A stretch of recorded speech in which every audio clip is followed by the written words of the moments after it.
Just kind of out of nowhere a few days ago, I thought, hey, it would be fun to do some papercraft of Austin Powers, you know? He's just kind of a groovy guy, and he's got like ruffles and his sleeves are, you know, ruffled, so I thought that'd be kind of fun to do with paper. Basically, the pose I keep thinking is just like, that feels kind of Austin Powers to me. Crouch low, like, kind of with his gun, maybe? Maybe I should just stand up and do it. Did a shagadelic kind of get me in the character. Like, or like something on his necklace would be kind of cool. Like, what would his hand be doing? Just out behind him? Okay, that's kind of Austin Powers. I gotta remember that. I just kind of ass out. There's his ass. Oh my god. What have I drawn? I swear I can draw this. I'm a professional. I'm paid to do this. Not this, but some shocked pose like. What are you looking at, baby?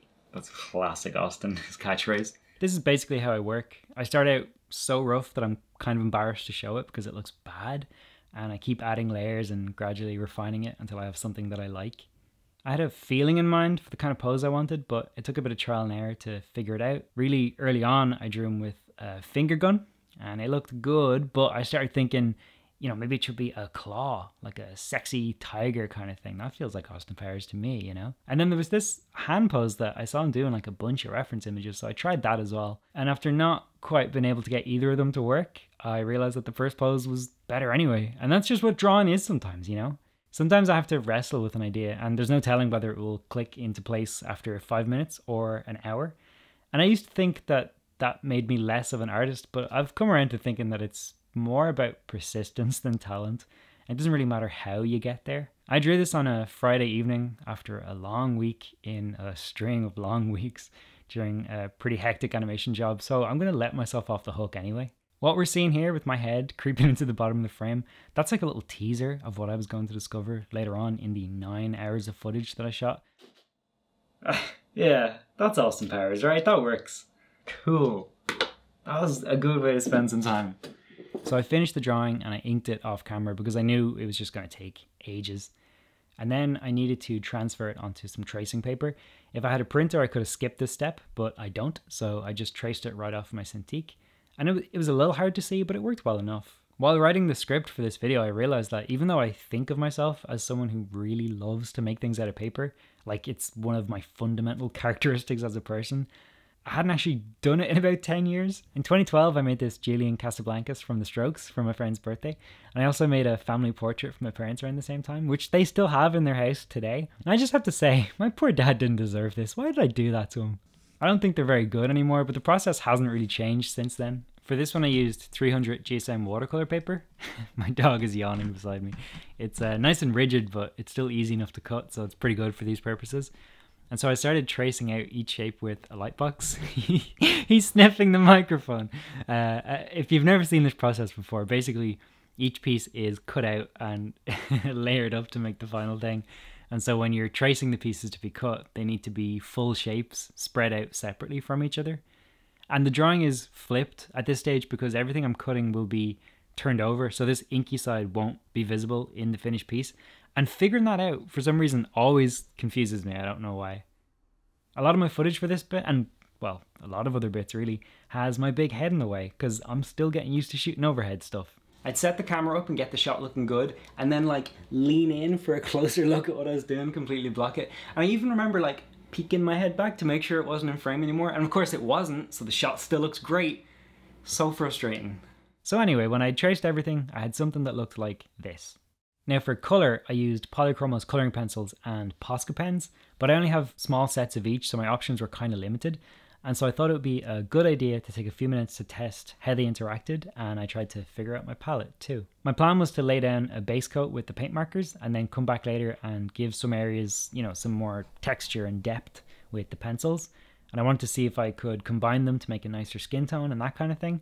Some things worked and others didn't really, so I'm definitely glad I took the time to test them a bit before I went for it properly, because I haven't really used either of them all that much. When I had some of that stuff figured out, I went back to my tracing and started to put down some blocks of colour. I tend to use flat colour in my style anyway, and so this way works for me because I don't really need to be too precious about where it goes. I just need to put enough down to cover the shapes that I'm going to cut out. While I'm laying down some colour, I just want to take this opportunity to say that I'm not even really a huge Austin Powers fan. I liked the movies when I was younger, but I don't really remember a lot about them now. I feel like that's probably true for most people. Like, you'd forget Beyonce was in one of them, do you know? I do wish I had some thicker Posca pens though, because some of the bigger pieces, like the hair and the face, the suit jacket, they came out a bit streaky. And in the end, it wasn't anything too noticeable, but all I have is the PC3M size, I think, and the bigger ones just would have been handier. But you know, they're expensive, and sometimes you just have to make do with what you have. So I stopped there for some reason. There were still bits to colour, but I guess I got bored, just wanted to do something else for a while. So I started cutting some pieces out, and you can see that I'm trying to stick as closely as I can to the pen line. But if I stray a little bit, it doesn't matter too much, because you're only ever going to see the other side. And I suppose the good thing about paper is if you mess it up, it's not like you've wasted some expensive material. Like, it's pretty quick and easy to cut a new piece and get back to the same point. So I cut the tongue, and then the nose, and then it was on to the face. In the family portrait from 10 years ago, you can see that I stuck all of the facial features onto the face, but with Austin's mouth, I decided to cut it away. So then I could layer the teeth, the tongue, and the inside of the mouth behind the head, which would just give it a little more depth. And it's fun because those decisions and the approach you take will change depending on what you're making. And you might have different reasons for breaking up shapes or layering them up in specific ways. I can't remember when I saw the first movie. It wouldn't have been when it had just come out because I would have been too young to go see it. But probably like on TV when I was 9 maybe. That's actually probably still too young, isn't it? But anyway, after I saw it, I went through a phase of calling everything shagadelic. A 9-year-old. Oh man, these mashed potatoes are shagadelic. I remember saying it in front of my uncle one time, and my mom just said, nobody tell him what that means. So anyway, by now, I'd cut a load of pieces, and pretty quickly, it was starting to come together. I really wanted to have the fewest amount of seams possible, and I wanted the seams to have meaning, you know, like a purpose. And so I did the hair all in one shape so that I could cut along some of the lines of the fringe and along the sideburns to make a slot for the face piece to slide up into. And so after some trial and error and cutting away extra bits, it worked like this. I really love that effect. It feels like the volume of the hair is surrounding the head. You know, you've got bits behind and bits on top. And I'm just really glad it worked out because I think it looks great. After that, I went back to my light box and I finished laying down a base color for the rest of the suit. Whenever I finish something or I get stuck or I'm not sure how to proceed with a task right away, I just change direction and I go somewhere else for a while. And it's good for keeping momentum moving forward, but following along in a linear way kind of suffers as a result maybe. Oh yeah, his suit. So now's probably a good time to talk about that. When I picture Austin Powers, I imagine his blue or red velvet suit. But I figured they might look a bit samey if it was made from paper, and I didn't like really know how to replicate velvet while having it feel cohesive stylistically. So in my research, I found this image where he's wearing a cool zigzag patterned orange suit, and so I went with that because it's just more visually striking. I worked out a simplified zigzag pattern on my iPad because I didn't want to leave that designing until it was time to draw them on, because I absolutely would have messed it up. So using that as reference, I started to lightly draw them on. And I was nervous about this step because the way I ended up working out the pattern was a cheat for sure. Definitely more graphic than realistic in terms of how it worked around the joints, like the elbows and the knees. And I went through some trial and error to figure out something that I was happy with. And so I thought if it didn't match pretty exactly, it would look pretty bad. I suppose the good thing about paper is when you mess up, it's not like you've wasted some expensive material, and it's relatively quick and easy to cut a new piece and get back to the same point. In the end, it was just a case of working slowly, and it was totally fine.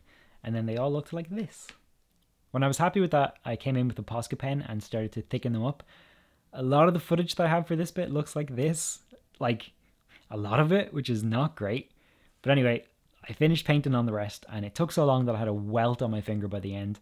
Later on, I darkened the zigzags with a colouring pencil, and yep, footage sucks for that bit too. So when it came to his shirt ruffles, basically the reason for me starting this whole thing in the first place, I cut one out from the original tracing, and it really just felt too thick to fold. So I decided to trace some onto some thinner Bristol board and see how that worked instead. I cut one out and started to scrunch it up in my hands, and after a couple of minutes of trying to shape it, I was just feeling kind of mushed and shapeless really, and the paper was starting to crack. It didn't look good. So I traced some off again, and this time I bent it along a ruler so the folds would be more crisp and deliberate. This is how they compared. The ruler one wasn't perfect, but for a first attempt I much preferred how it looked, so I did the rest of them that way as well. And when I was done with them, they looked like this. Next I went back and drew on some details. I started with the hair and added a few extra lines for definition, and then I added some lines onto his teeth. I don't know, maybe I'll find myself cutting those out again, although it kind of sells the idea that his teeth are absolutely disgusting. And then I moved on to his head and started drawing in the ear. And you know, earlier on when I was talking about planning how to put these together, it's always fun deciding which bits are going to be built up in layers and which bits I'm just going to draw on, because I could have added in some layers to help describe the geometry of his ear, but I think if you start going that granular and detailed, you have to do that for everything else too, or it would look out of place, you know? It's really fun finding that balance while I'm designing it. So then it was time to do the necklace, and I knew it was going to take me a few goes to cut a shape that I liked because it was so tiny, so I traced it off about 20 times and then cut a few of them out. I managed to cut these 3 pieces, which were pretty decent, and I had this idea to see if I could stick them onto tinfoil to make that pendant really shiny. And I'm not going to show you to save time, but basically I did some tests with these wonky pieces to see if it would work at all, and it worked so well in fact that this is the method that I decided to go with. You'll see it properly later on, but I'm really glad it worked because my only other option was using a metallic silver pen, and it just looked kind of dull, so this is definitely a better way to do it. So then I sat those aside to dry and I moved on to sticking the whole figure together. For that I used PVA glue and a paintbrush, and I put some cling film over this little plate so I wouldn't have to clean it, because I'm lazy in a way that means I put in more effort to avoid having to do certain things. I'd been waiting to start this bit for so long. I made this whole thing over about 5 days, and every time I made any kind of substantial progress, I laid it all out to see how it was looking. Really, making this thing was so fun. I had such a good time. Like, I just couldn't wait to see it come together. And it came together really quickly. Each piece just needed a little blob of glue, and then I'd hold them together for a few seconds, and that was it, really. I cut some little strips to give me something to stick all the arm pieces onto, and I glued one onto each hand and then moved onto the head for a bit because the ruffles weren't quite ready to stick down yet. So I took that face piece and I popped it into the slot that I cut in the hair, and then I put some glue on the back to hold them together. For the tongue and the teeth and the inner mouth, I sat them down onto the tracing where they needed to be, one by one, and then I put some glue onto the back of the head, so then I could line the head up over the tracing and press it down onto them, and it was a nice way to make sure that they ended up exactly where I intended for them to be. So moving back to the arms, I had purposely cut the ruffles bigger than they needed to be, because I thought that folding them would reduce their size, but it really didn't, like nothing significant. So they were way bigger than they needed to be, and I had to cut them down to the right size. So I took the ruffles for both arms and I went back and forth, trimming little bits off and then checking their sides against the tracing. And when I had them both cut down to a good size, I got everything stuck together. Look at this, we basically already have a little paper guy in our hands here, he's coming together. Next, I glued a couple of white squares to the back of the glasses, and I very nearly glued those the wrong way around, and those glasses were annoying to cut out, so I'm very glad I caught that mistake. So I set those glasses aside to dry, and I moved on to his body. Looking back at it now, I probably could have cut that right collar a little bit differently so that it wrapped around the neck more. That went down first, and then I stuck a little strip onto the back to help hold the neck in place. And while I was back there, I popped on the legs. Sure, why not? I don't do anything in a straight line. So the neck was kind of just pressed up against that first collar, but I probably could have done more to make it feel like it was wrapping around behind it. But anyway, then I stuck the other one down on top of it and kind of sandwiched the neck in between them. And you can see that the shirt didn't extend down and cover the chest, but it didn't need to because the ruffles would cover that later on. So I stuck Austin's arms onto his body, and then I took his groovy head and I stuck that onto his groovy neck, and then I added a few groovy reinforcement pieces onto the back to kind of strengthen up some of those areas. At this point, we are absolutely on the home stretch, and it's just a matter of adding in some final little details. So by now the pendants that I glued onto the tinfoil were dry, and I was able to start cutting them out. I figured out that a good way to cut the inner circle was to cut some little crisscrosses, you know, and then I used a pencil to push those bits through from the other side, and I just folded them down with my knife, nice and neat, and I finished cutting it out, and it looked pretty good. I just remembered I meant to put the collar on last, but I guess with the way it had to layer up with the neck and the head and stuff, there was just like a lot going on at the same time, so I got confused. But basically I wanted to put some thread just under it, you know, hold up his necklace. And I could like still put like a really tiny amount, but I just feel like it would be really difficult to get that clean. So I may just like stick his necklace on and not worry about it. But it would have been a cool detail. I'm kind of mad that I forgot. The glasses on the nose were really fiddly to place down. I lost the nose for a sec and then I found it stuck to my hand. Eventually I figured out a placement that I liked, and I ended up kind of putting the nose behind the first lens and on top of the other, kind of sandwiched in between them. And I really like how that turned out. I stuck on his chest ruffles, which they were also way bigger than they needed to be as well, so I cut those down too. And then it was time to draw on his pupils. And this bit was scary because I only had kind of one chance to get them right. So I tried to start off small and then make them bigger gradually. So if I needed to adjust them one way or the other, I could like expand them in that direction, if that makes sense. I didn't really nail it. The left one is a little bit too low, so he's not quite looking at you, but it's fine. That's the charm of handmade stuff, right? It's fine.